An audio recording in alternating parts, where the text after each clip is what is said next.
Thank you. All right, thank you very much, ladies and gentlemen. Welcome to today's club officer training. Even though there's only about 11 of us here, we do expect more people to be coming throughout today's session of club officer training. I am Alicia Curtis. I am your current District 100 Program Quality Director for 22-23, and it has been an absolute pleasure to be serving all of you as your Program Quality Director. Is everyone having a great weekend? I think this is the last weekend of summer for you in the USA. Yep. Whereas for me, it's our last weekend of winter here in Sydney in Australia. So very excited to have all of you here. As I predicted, everyone has started to arrive now at the very last moment. I'll be co-training today with Michael Ozier, Distinguished Toastmaster and our past International Director from Region 12 back in 2016, 2018. So it's nice to have Michael here today with us. Last week, we had the opportunity to meet Richard Snyder, who was one of the trainers last week. So we thank you all for coming. Yes, Region 10 is now Region 2. Thank you very much for the reminder. Today, I'll just break down the sessions for you so that you know exactly what will be happening.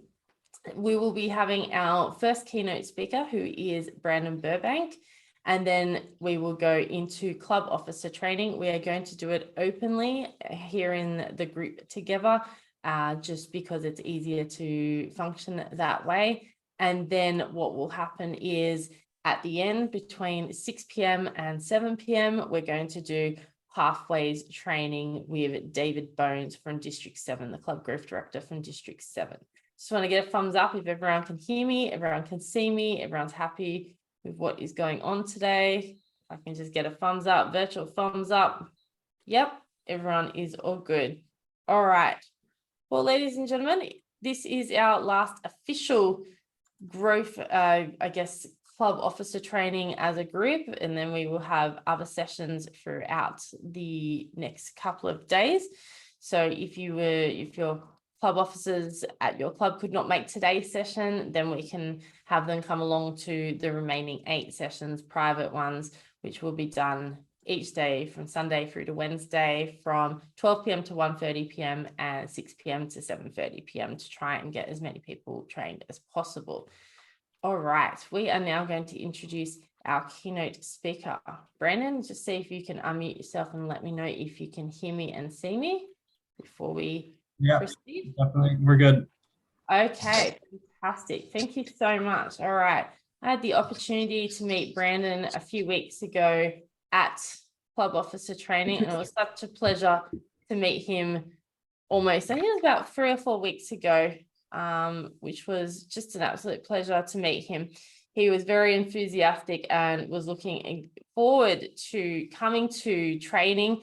And then he said, I am actually a speaker on mental health and mental awareness. I thought, I have to have him because he's newer. He's also young and vibrant. So ladies and gentlemen, I'd like to introduce Brandon. He is an entrepreneur and mental health advocate who focuses on bridging the gap for those who are impacted by mental illness.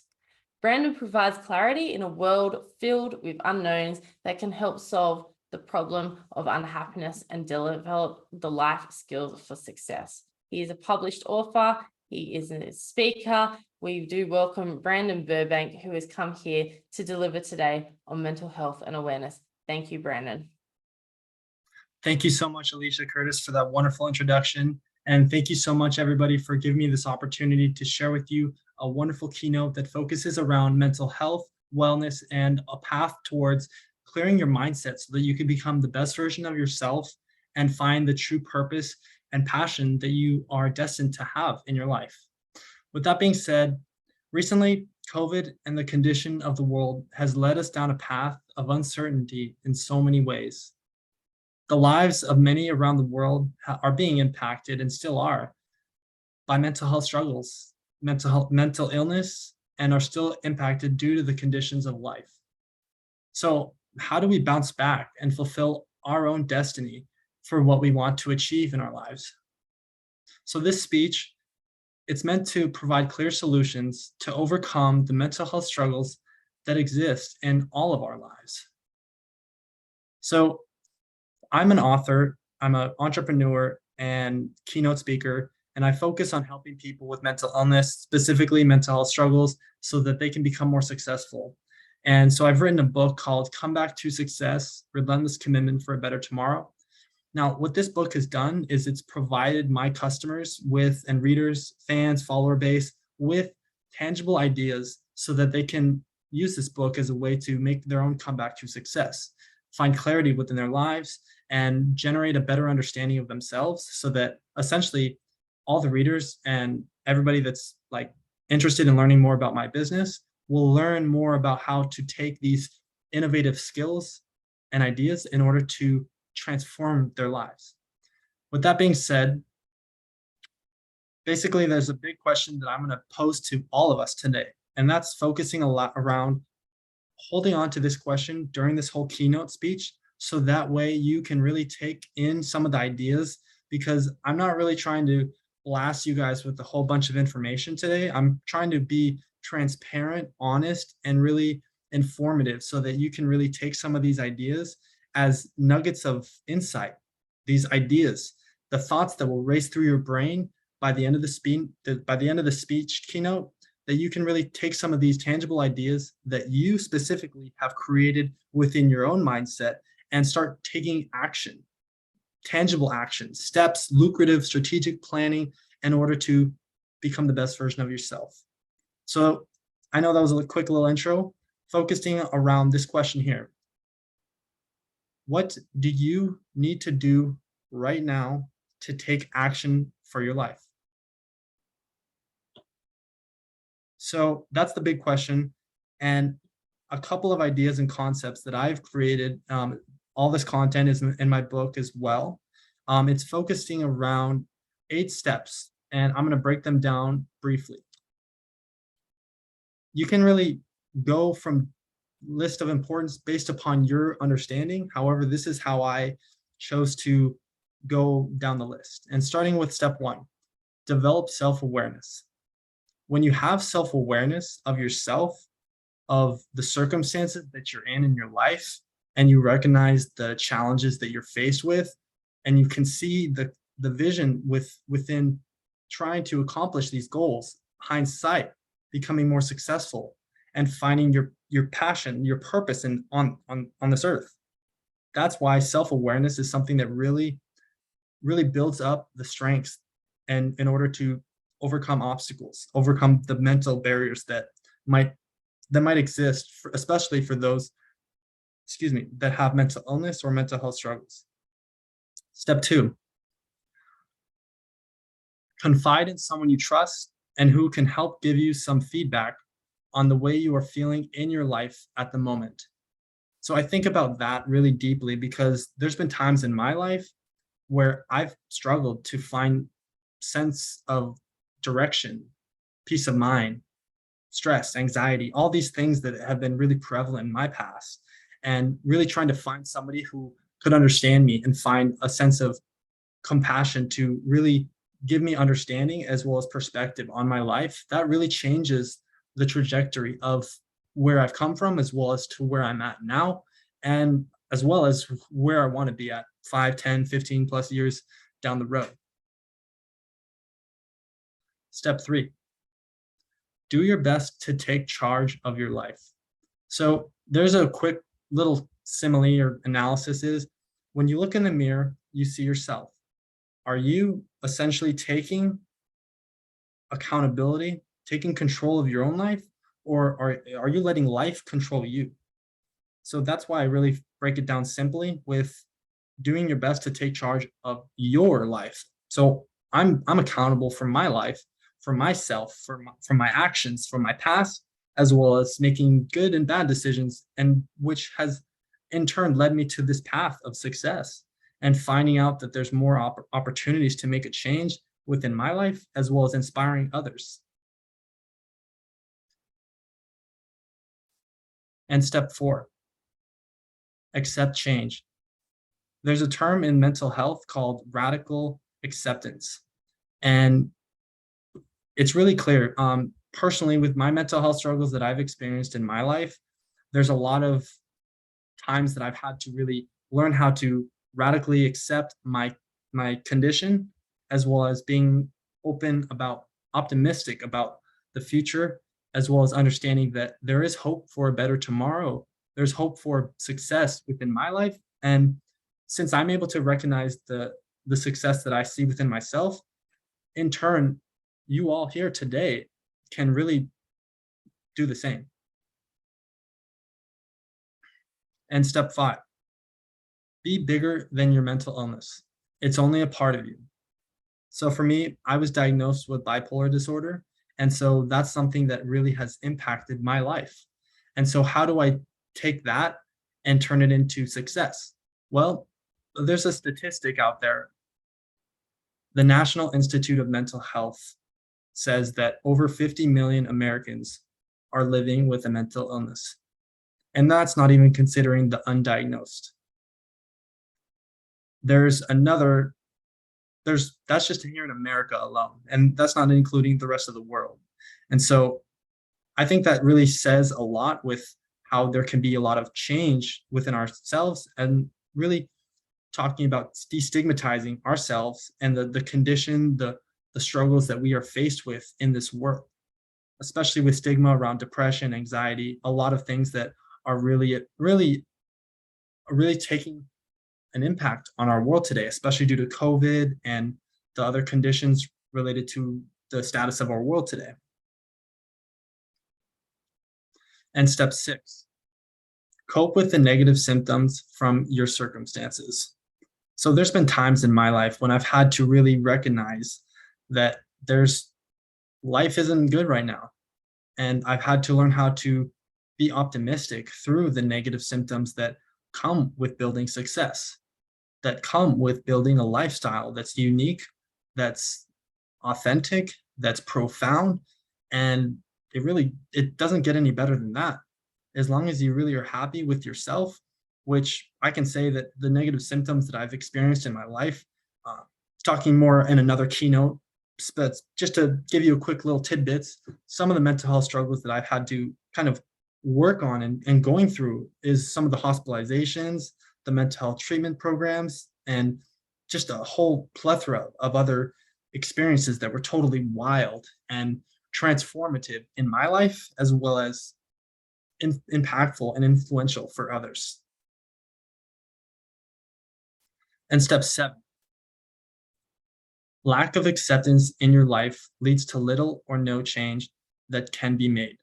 So once again, with accepting change, and if we don't accept that we are making bad decisions in our lives or have bad habits, then we're only doing us a disservice. We're not reaching our fullest potential, which in turn really hinders our abilities. And I think everybody in this room is really innovative, is really creative, and really driven, because we're all in this room trying to get better as professional speakers, amateur speakers, anywhere in between. And so there's a lot of opportunity to seize the day, every single day. And so the acceptance through the good in our lives, as well as the not so good in our lives, and embracing everything as it is, when it comes, that, and being more open-minded towards that, and accepting when you're not feeling well versus when you're feeling well, it gives you more freedom. And step 8, be patient for the changes to come to creation in your life. Thomas Edison, George Washington, Abraham Lincoln, Elon Musk. These are a few innovators in this world who defied the odds. And they did that through a lot of patience. In fact, a fun fact right now is Abraham Lincoln didn't turn into success into a big, really influential person until he was 40. That says a lot about the potential that mankind has. I'm 26 and I haven't even hit my peak yet. So my question to you is, what's getting in your way?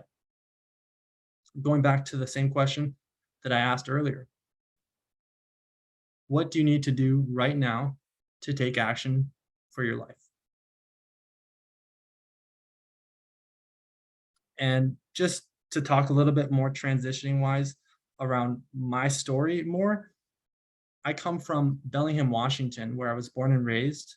And my transformation, my decision, my definite decision to make a move across the state and the West Coast from Bellingham, Washington to Southern California, where I'm at now, and making this transformation, making this move has done incredible things for my life, for my improvement, for my mental health, for everything I can really say in my life has changed because I've been able to really embrace more of who I want to become.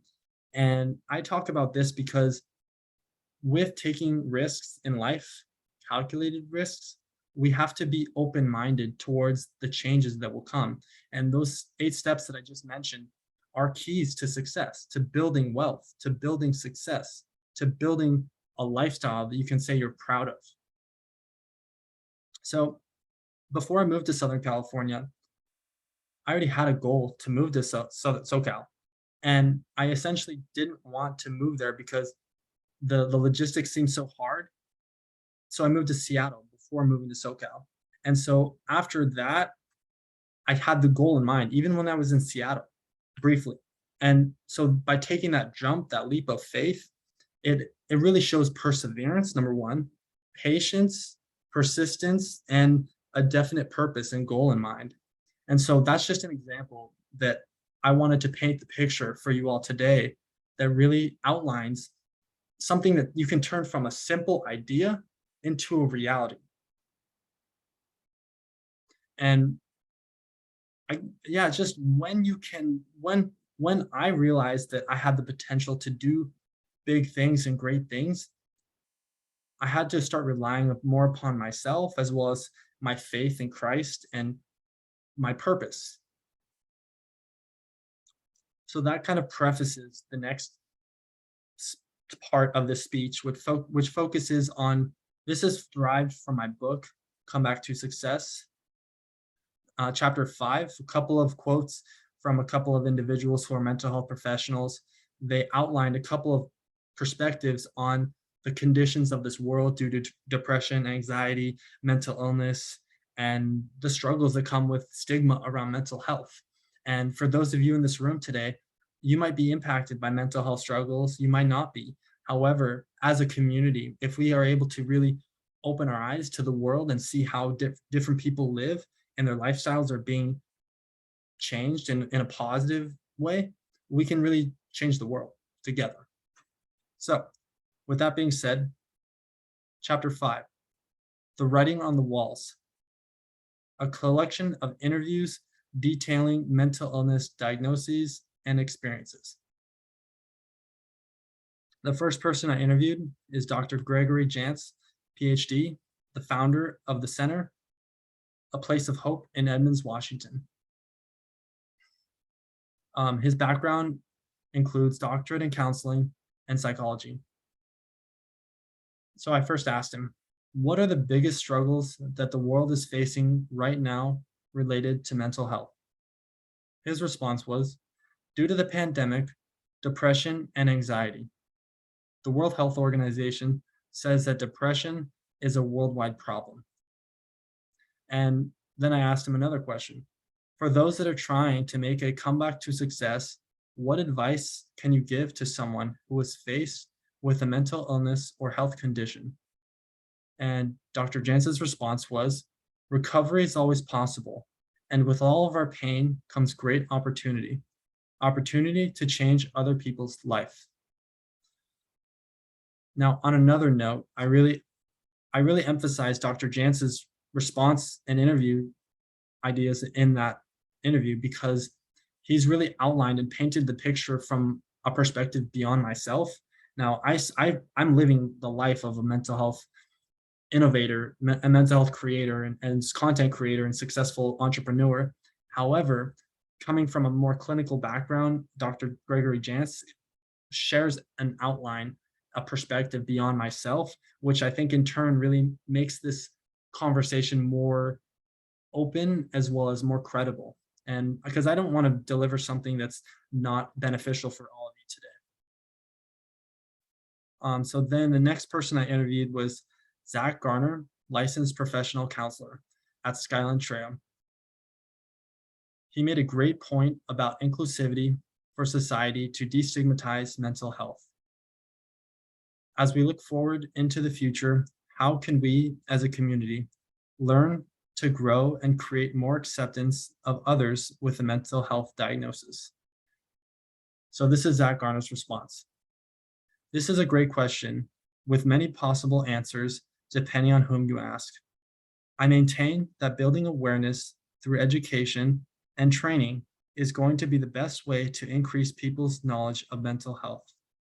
With education comes understanding, and with understanding, the hope would be that acceptance would follow. I think there have been efforts made, and there's much more that needs to be done. It will not be an easy task, and it will mean getting support from community and government leaders at varying levels of influence. So Zach Garner's perspective as well, and another mental health professional beyond myself, living from the peer-to-peer perspective, what Zach basically, to my reflection and analysis of that, is that there's possible for change in our world today to really focus on changing the lives of others and being more open-minded towards the lives of others as well as ourselves, so that we can really focus on destigmatizing ourselves when we go through a difficult breakup or marriage or having drug or alcohol addictions, things like that that are really prevalent in this world today, and really opening our eyes to the challenges that we face with internally, and really turning those lemons and turning them into lemonade, which is called success. And there's a lot of benefit and happiness that can be created internally from those struggles. What is the purpose of this speech? I wanted to share briefly. I know this is a brief story, but based off of, I know you don't really know who I am as well, so that's why it limits the ability to really deliver value to you all today. However, in the time constraints that I have, my goal was to share my story of struggling with bipolar disorder, mental health, and making a comeback to success, becoming more resilient, as well as more successful and financially free, in order to make the changes within myself and allowing myself to attain these things that I desire. God has a plan for me, and He has one for you too. I find that by pushing myself to become the best version of myself, I will fulfill my true purpose on this earth. What's getting in your way right now? Your excuses are what are separating you from the best version of yourself. So once again, I'm going back to this question that I asked you at the beginning. What do you need to do right now to take action for your life? So think about that question right now. And when you get off of this Zoom call, think about what are some of the innovative ways, the creative ways that you can search within your heart, within your mind, to start taking action, and make plans into actual ideas and realities. Starting a book took years. Starting a business has taken years. Those are the ideas and examples of creative knowledge and turning it into tangible ideas. Lastly, I had to change my habits and formulate a mindset that was unbreakable by man. As I am a self-made man, I can give thanks to myself for not giving up on myself when I was at my lowest and faced with a lot of struggles. You can do it too.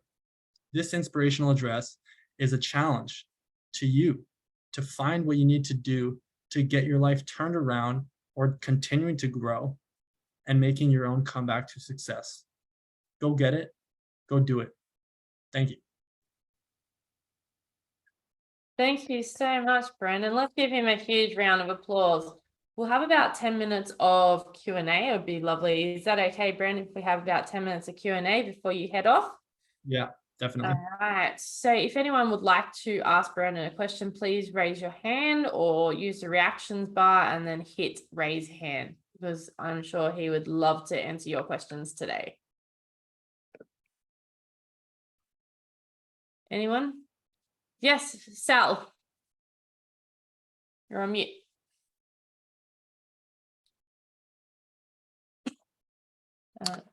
Brandon, we all know, or have relatives or know people who have some of these issues that you mentioned. But when when you got control of, we'll say, your illness, and then you opted to go public with it, what was the biggest trepidation, the biggest obstacle, if you will? Because going from having an illness that we consider all very a private matter to then going out and putting it out there, that's a big step.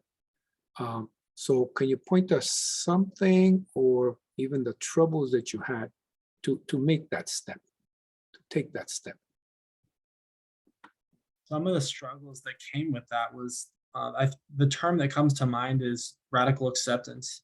And Okay. once I realized that I had something that I needed to work on, that I needed to understand and manage and really manage the condition, I was more liberated and free to be more of who I want to be in my life, because I understood that these are the things that I have that I'm dealing with, and how do I turn those lemons into success. Thank you. Do you have any more questions, Virginia? Alicia, just wanted to ask Brandon, I missed number 8. What was your number 8 point? If you don't mind repeating it. Yeah, it is be patient for the changes to come to creation in your life. Thank you. Yeah. Does anyone else have any questions for Brandon? Raghavan? There's a question in the chat. Yeah. Oh, go ahead. Hey, Brandon, great speech, and welcome to Southern California, by the way, who has been here for a long time. And I know these are great points. These are something that you can do, or with the help of someone, as you mentioned in point number 2. There have been a lot of things that are offered, medications, programs, other things that you can sign up. You go away and stay in a place for a while. What do you take on that? Have you looked into medication for mental health versus kind of other treatment programs, compared to what you have given is something that you can do yourself, right? With somebody's help. I understand what you're saying. To answer that specifically based on my experience, everybody has their own recovery style. Everybody has their own way of how they recover, how they basically cope with their struggles, and learning how to find innovative and healthy ways to make a recovery when you've been faced with mental health struggles such as depression, anxiety, bipolar disorder, or managing a chronic condition. It's really up to the person to really work through their struggles individually through innovative change and trying new things and seeing if that something works. Great. If it doesn't work, then keep going and trying to find something that works specifically for that individual. Thank you. Alicia, I just wanted to make one more comment. Again, thank you, Brandon, for being so transparent. I was fortunate, I'm involved in Toastmasters. We've been a 7-year club. And when the pandemic hit, that was one thing that I tried to continue, is having our Toastmasters meetings, because I knew people needed this forum, right? To just try to stay as normal as possible. And we are very grateful for us here in our club. There's a lot of people that thanked us, that we were able to at least keep our club, even if it was virtual. But now that we're more in person, it's, I'm just fortunate that I kind of kept that mentality. I did struggle for a couple of weeks like everybody else, right, to get used to this craziness. But I really love your points, and I even plan to do a speech based on that, because I do try to promote, people to stay inspired no matter what. So thank you very much. Very, very nicely presented. Thank you, Virginia. So Michael Luja had a question in the chat. I think he sent that to you directly, Brandon. But if he didn't, what do you do if you don't know what to do? Yeah, so I mean, there's no context to that, so I don't really know how to answer that besides what do you do just specifically in general. Like if you don't know what to do, then you can reach out to somebody and ask somebody for some advice and or some perspective. Like I said in the speech today, like going to someone who you can trust and finding some ways to work through the struggles that you might be having within your mental health or just the circumstances that are presented to you in your life at the moment. Fantastic. Does anyone have any further questions for Brandon? I am going to put his details in the chat box. Let me just have a look. There we go. This is his book. So if anyone wants to find out more information on his book or his details, his LinkedIn account, his Facebook account, his YouTube and Instagram, he's very much pretty much there in that chat box. So if we have no further questions, let's give Brandon a huge round of applause. He is a speaker, professional speaker on this topic. We thank you so much today, Brandon, for coming along and spending your time with us today. We highly appreciate it because I remember meeting you a couple of weeks ago. You told me what you like to talk about. I was like, yep, that's what we're definitely having. And given what we're going through at the moment with the pandemic and DEI, so diversity, equity, and inclusivity, especially in Toastmasters, this is the hottest topic on the planet at the moment. We needed to have this, and we do thank you so much, Brandon. We will be providing a link, so if you would like to provide Brandon with some feedback and just our overall session today here at Club Officer Training, please also make sure that you fill in that. Brandon will appreciate the feedback as well. He wants this feedback so he can help develop and improve his presentations going forward. So let's give Brandon a huge round of applause. Thank you. And please, Alicia, if you ever need me to speak again, I'm more than happy to. Fantastic. We thank you so much, Brandon. He has to head off now. He's got another, I think he's got another speaking engagement, and we hope you enjoyed that particular session. So we're now going to go into Club Officer Training. We will just have a 10-minute break if we want, a 5 to 10-minute break, just so that we can relax and whilst we get prepared for our next session. Thank you, Brandon. Thank you so much. Thank you, Alicia, and have a great day, guys. Take care. Thank you, guys.